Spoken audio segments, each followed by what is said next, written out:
Today we're going to talk about to hashtag or not to hashtag.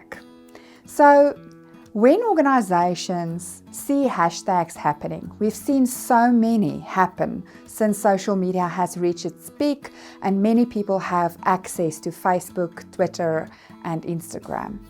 We've had Me Too, we've had Black Lives Matter, we have Fees Must Fall, we had so many very controversial, usually, hashtags. And often my clients ask me, do we go with it? Do we hashtag or not? Well, my first instinct as a communicator is that you need to understand your own opinion about it. So take yourself into a space and write down what you think about whatever the hashtag is. Then take that piece of paper and put it away.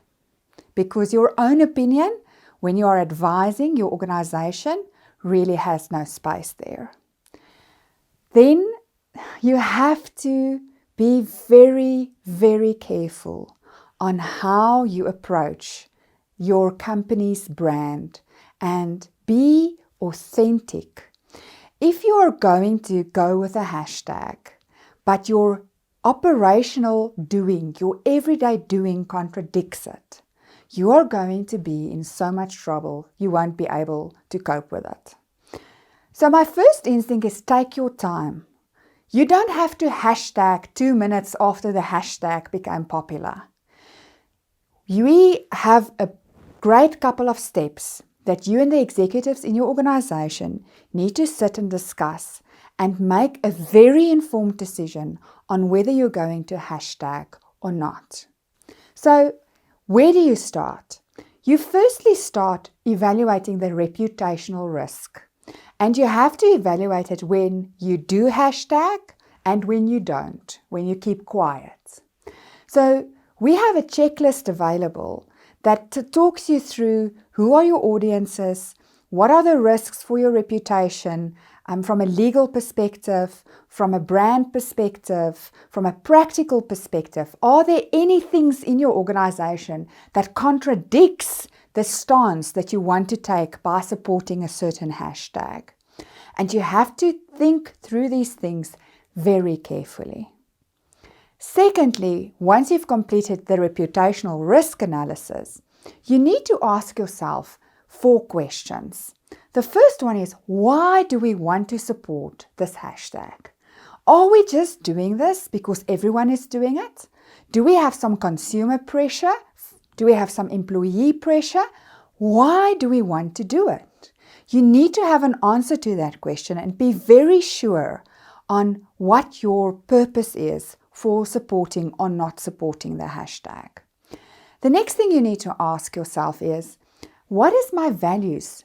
Not my values on the wall, the one that people can't remember. What am I living as an organization? Is there any data available? Third question, around this topic.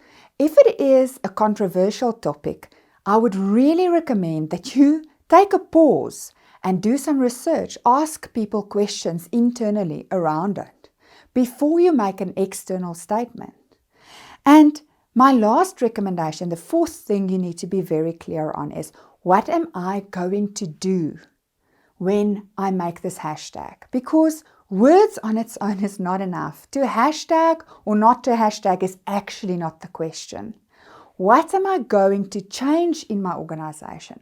What am I going to do for my customers or my employees that are truly, authentically going to shift the issue that is at hand? And only once you have clarity around that, make an informed decision to hashtag or not to hashtag. Do not get on the bandwagon for the sake of being on the bandwagon. Do not communicate internally thinking that it will remain internal. Today, in a digital world, everything you say privately on your internal platforms is available externally. And you need to be very, very sure how you want to approach controversial topics. My final bit of advice is to create an and environment. Usually when there is topics like gender-based violence, like drug abuse, like police violence, like religious topics, political topics, what they tend to do is they tend to have two polar opposites, the right and the wrong. And when we start engaging in understanding these topics, they are usually tremendously complex. And there isn't just a right and a wrong. There is a context. There is an and. There is, we are doing this right and we are doing this wrong. And if you are going to make a statement to focus on what are you doing right and make it data-based, make it action-based. And then what do you still need to improve on? Bring the polar opposites to your reality and speak to your truth and your organization's reality. Do not hashtag for the sake of hashtagging.